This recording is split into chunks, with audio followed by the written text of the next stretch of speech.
Bem, muito prazer, meu nome é Margarete, eu sou fundadora do Sindicato dos Empregadores Domésticos do Estado de São Paulo há quase 25 anos. Então, há quase 25 anos eu venho tentando lutar, venho lutando para tentar fazer com que nós, empregadores domésticos, tenhamos algum direito. Em 89, quando eu fundei o sindicato, eu já fui categoricamente... Olha, eu não estou aqui na condição de advogada mais, estou aqui na condição de empregadora doméstica. Por isso eu peço licença para externar também o meu ponto de vista. Em 89, quando eu fundei o sindicato, eu fui chamada em Brasília pela ministra Dorothea Werneck. E a Werneck me perguntou: Margarete, eu estou vendo, com sua posição, que você é radicalmente contra a jornada de trabalho para empregada doméstica. Por quê? Eu falei: Werneck, é fácil. Porque eu sou mulher. Ela falou: não entendi. Entendeu sim, Werneck. Porque você sabe perfeitamente que nós, mulheres, se nós quisermos segurar a arrumação do café, da cozinha do café da manhã, até depois da novela das 8, nós conseguimos. E para você poder falar em jornada de trabalho, você tem que primeiro conceituar o que é jornada de trabalho. Que é o exercício da função, num determinado, efetivo exercício da função, num determinado número de tempo. As empresas têm como controlar o efetivo exercício da função de seus empregados. E nós, empregadores, temos? Toda vez que eu fui abordada durante esses 20 e tantos anos sobre jornada de trabalho, minha resposta era sempre a mesma. Quando eu saio para trabalhar, a minha empregada não chegou.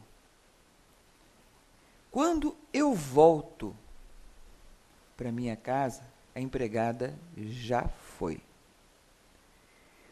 Como que eu vou controlar a jornada de trabalho dessa pessoa? É só no Brasil, que é brincadeira. Essa EC, ela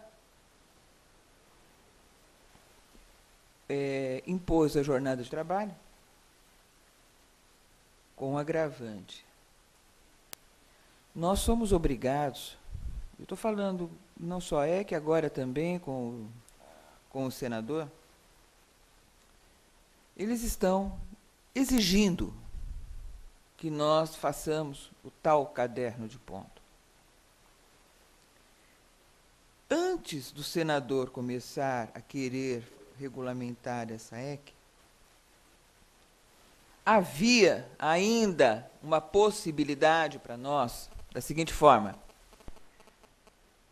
se o empregado alegasse que tinha direito à hora extra, ele deveria fazer prova disso. Com o Jucá,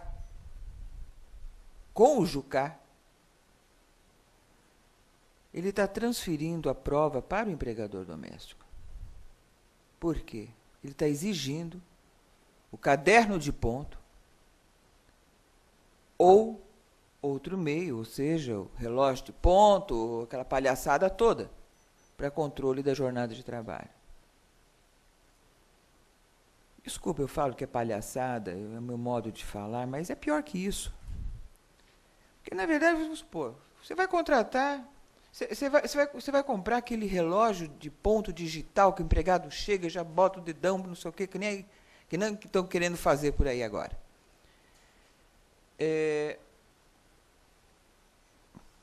Empregado, vamos supor, você não está em casa.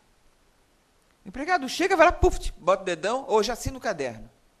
Aí ele vai tomar o café da manhã, fumar o cigarrinho, Dá uma lida no jornal para ver se saíram mais direitos para ele. Vai ligar o radinho, ou senão nem precisa, vai buscar o fio do celular para pôr no ouvido, para poder ficar falando o tempo todo e escutando musiquinha. Quando acabou isso daí tudo, aí ele vai, então, começar a fazer o serviço. O patrão não está em casa mesmo? Ah, tem um negócio agora na televisão que eu vi falar que vai ter, que tem um político lá, não sei de que partido, deve ser aquele partido que a Margarete não é, que ela vai falar alguma coisa dos meus direitos hoje. Então eu vou lá para escutar. Então senta na televisão, pega o cafezinho, fica. Vocês não estão mesmo lá, né? Você não, foi para o baile, ficou até tarde, tem a cama do patrão. Isso aí já peguei tantas vezes. Então o que acontece? O serviço, o patrão está para chegar, ela vai lá, corre, pega a vassoura, levanta o tapete, joga sujeira embaixo do tapete, dá uma espanadinha nos móveis, sai um pouquinho a poeira grossa, tá bom? Você arrumou a cozinha, tchau e benção. Mas antes do tchau e benção, o que vai acontecer? Ela vai lembrar que antes de ir embora, ela vai ter que passar no Pão de Açúcar para comprar um negocinho para ela, o pãozinho. Vai comprar o cigarro porque ela fumou o dia inteiro. Vai tomar o café. Isso porque já deu a hora. O patrão não está. Então, lá pelas tantas, ela fala assim, bom, agora já está bom, que eu já ganhei bastante hora extra. Vai lá e tumba! Dedão. Ou caderno de ponto. Então, realmente, essa realidade não é para... Vamos falar a verdade, não é para nós brasileiros. Não pode ser. O empregado doméstico não está acostumado com essa cultura que não existe aqui, porque eles querem sempre tirar proveito de uma situação, que é sempre a eterna lei do Gerson, e reclamar que o patrão deixou de fazer isso ou aquilo, só pensa nos seus direitos. Como presidente do sindicato, que fui durante 24 anos, agora presidente de honra,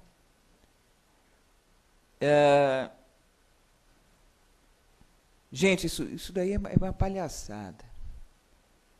Vocês, o legislativo que eu pago, que todos nós pagamos, sustentamos aquele povo lá em cima, desculpa falar assim, principalmente aqui na ordem, mas, infelizmente, é a realidade. A realidade não pode ser tampada com peneira, que eu detesto criar sardinha no rosto. Se ater, no ano de 2013, com uma legislação de 1940, eu acho vergonhoso isso.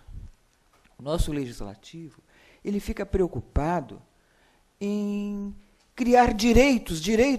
Olha, desde o governo, desculpa falar assim, não estou falando mal do PT, também não, estou falando bem. Desde o governo Lula, prestem atenção, façam uma retrospectiva. Vocês só viram até hoje legislarem para empregada doméstica. Para o aposentado, nada. Para as outras categorias profissionais, nada. Mas para o empregado doméstico, desde o governo Lula, todo ano tinha uma novidade. Até chegar no ápice que chegou agora. Eu acho que não é criando direitos que vai melhorar o bolso do empregado doméstico, de forma alguma. Muito pelo contrário. Gerou o que eu falava que ia gerar realmente.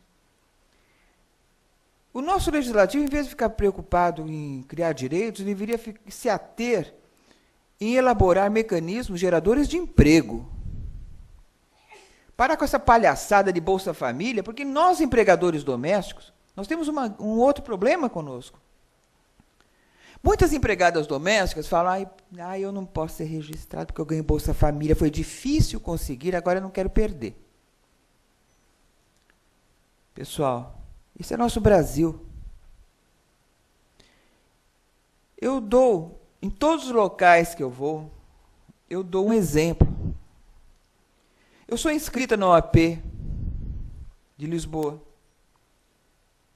e frequento há muitos anos aquele país maravilhoso que eu amo. E agora eu pedi minha suspensão, mas eu digo o seguinte para vocês.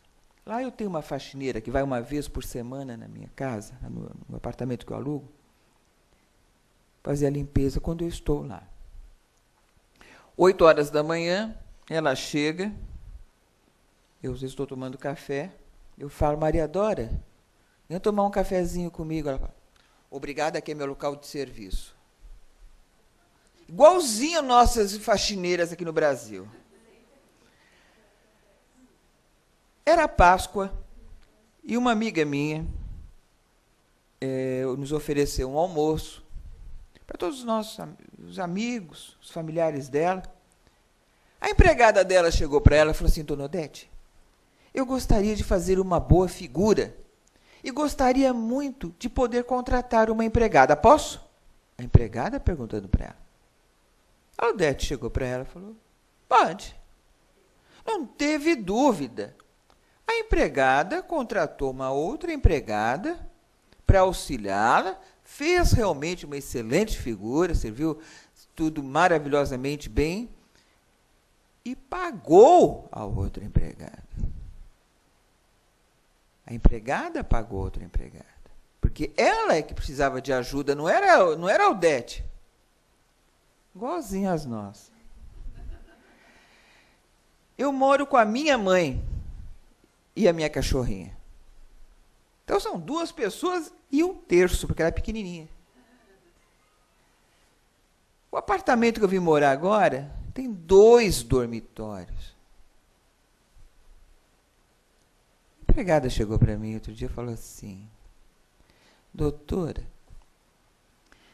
eu preciso de uma faxineira, porque não está dando tempo para fazer tudo. Eu falei, minha filha, eu estou acostumada com a minha faxineira lá da Vila do Conde. Se você quiser contratar, contrate. Estou cansada, gente. Por isso que eu falo, o Legislativo ampliou os direitos do empregado doméstico sem criar mecanismos disciplinadores. Porque aqui é tudo fácil. Aqui é tudo fácil, é só direito, eu quero meus direitos, não tem obrigação nenhuma, não tem formação nenhuma, e tem ainda sindicato de empregados reivindicando coisas, quando eles seriam obrigados a exigir o profissionalismo. Eles não querem ser tratados como profissionais? Aprendam a serem profissionais. Mas também não é só o empregado doméstico, tem outras categorias também que a gente vê, que também é brincadeira, né? Então, falta um pouquinho de responsabilidade para o povo brasileiro, em tudo, até na hora do voto. Mas vamos falar um pouquinho da legislação. Essa EC, trazendo a jornada de trabalho,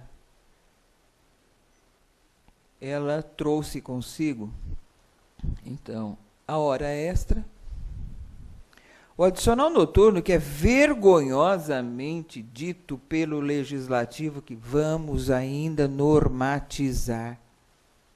Normatizar o que você já tem. O que deveria ter sido normatizado é o pensamento deles, a formação deles, antes de pôr no papel o absurdo que foi imposto. Então, gerou ônus tremendo para quem tem, principalmente, idoso em casa. Antes havia a livre negociação, ou seja, eu ia contratar um cuidador de idoso, eu já fazia um pacote. Olha, você vai ficar aqui, você aceita essa condição, teu salário vai ser X. Tudo bem? Então havia essa aceitação recíproca, hoje complicou. Porque aquela aceitação recíproca que ficou ali ou nos depósitos bancários, ou na carteira profissional. Porque tem gente que na carteira põe valor menor, mas vai lá, faz um depósito valor real. Complicou. Então, essas pessoas que estavam ganhando um valor maior, hoje, com essa nova legislação, ou vão ter que ser substituídas por outras, mandadas embora. E aí tem um outro grande problema também, que tem a afetividade do idoso para com aquele funcionário. Então é uma relação muito, muito, muito delicada. E com essa imposição do legislativo, super onerosa. Mas acontece o seguinte, nós do sindicato descobrimos, que em 2008 existe uma lei complementar do microempreendedor individual. O que é isso? Vamos supor, eu vou contratar um cuidador de idoso. Então, esse cuidador de idoso, para ele poder ser microempreendedor individual, ele não vai poder fazer o X com a régua, ele não vai poder desenhar o nome, ele vai ter que ter colegial, ele vai ter que ter um curso de cuidador de idoso, para que ele possa se habilitar em se transformar em microempreendedor individual. Então, ele vai ser uma pessoa física que ele se transformou em uma pessoa jurídica. E eu não vou contratar a pessoa física. Eu vou contratar essa microempresa individual.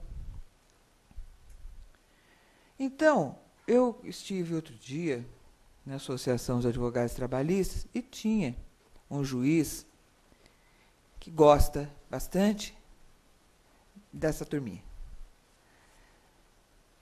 dos elaboradores da AEC. E falou para mim o seguinte: Margarete, você está querendo terceirizar? Eu falei, imagina se eu estou querendo terceirizar. Acha que eu vou querer contratar uma empresa para essa empresa me gerar os cuidadores de idosos? E sim eu estaria terceirizando. Mas não. Eu estou mostrando para o senhor e para todos que existe essa possibilidade de nós contratarmos a empresa, a microempresa individual. Essa relação não vai ser mais trabalhista. Vai ser um contrato de prestação de serviço que eu tenho com essa empresa,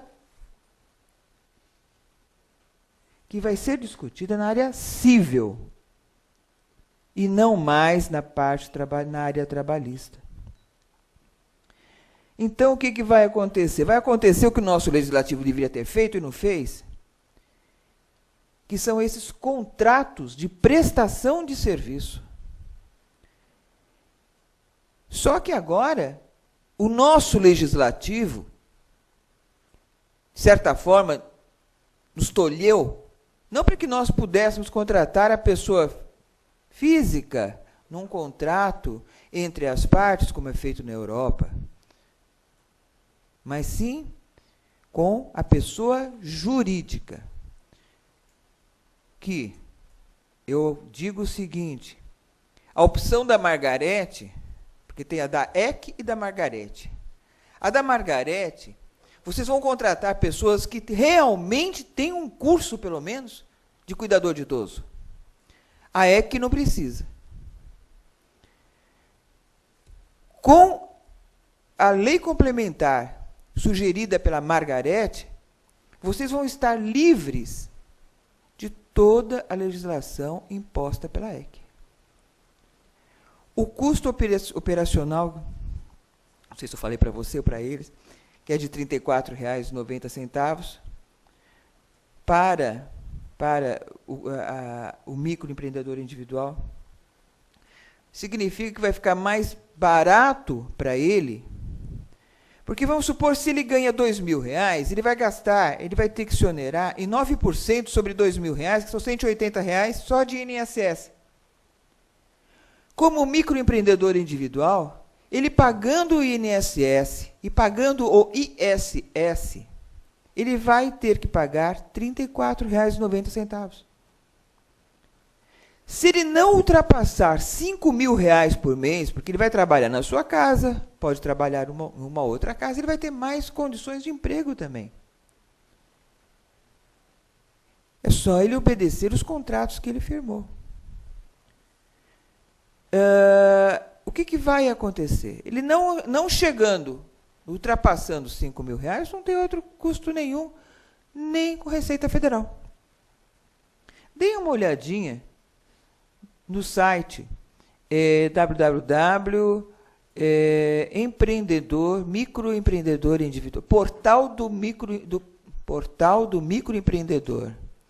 É o microempreendedor individual. Lei complementar. Vocês vão ver que realmente esta é a nossa saída para quem tem idoso. Nós estamos lutando. Agora vamos começar um trabalho com todos os prefeitos também, porque cada prefeito deve ter um deputado, deve ter um senador, deve ter alguém, e se alguém aqui também tiver, por favor, nos ajude. Nós estamos querendo inserir dentro dessa lei complementar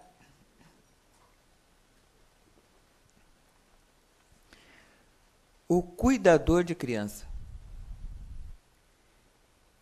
Porque se nós conseguirmos inserir dentro dessa lei complementar o cuidador de criança, não a babá. Babá é EC. Nós queremos cuidador de criança. Se nós conseguirmos inserir o cuidador de criança no microempreendedor individual, acabou a EC. Porque quem não tem criança e não tem idosos, pode muito bem se virar com faxineira, porque é isso que eles quiseram. É isso que o nosso legislativo quis, gerar desemprego. Então, o que vai acontecer? Nós temos hoje, como eu falo na imprensa, nós temos lavanderias, nós temos empresas de limpadoras, nós temos empresas que vendem comida pronta, nós temos de tudo. E é outra coisa, eletrodomésticos maravilhosos. Então, quem não tem criança e idoso em casa, pode ter faxineira 2 vezes por semana e nos organizarmos de uma forma que vamos utilizar o que existe, gente. Para que nós vamos nos onerar? Desculpa falarem assim, porque dessa forma eu não estou querendo... Vocês podem falar, Margarete está falando em paz para empregadores e empregados domésticos, mas ela está convulsionando. Não estou convulsionando. Eu acho que se nós nos organizássemos, se nós mudássemos um pouquinho nossos hábitos e fizéssemos um negócio desse, o nosso legislativo ia sentir também. E iria, talvez, se eles tiverem um QI suficiente, que possa mostrar que a legislação na Europa, com toda essa crise que está havendo, ainda tem quem trabalhe com esses contratos entre as partes que têm força de lei. Eu acho que é isso que tem que acontecer. Nós estamos contratando um microempreendedor individual, não dentro de uma legislação trabalhista, mas uma relação civil, mas nós estamos formando o contrato das nossas necessidades, da necessidade da empresa individual, e se tiver bom para um, está para outro, e acabou, é isso que vai ter que existir. E não mais essas obrigações todas que estão havendo aí com a EC.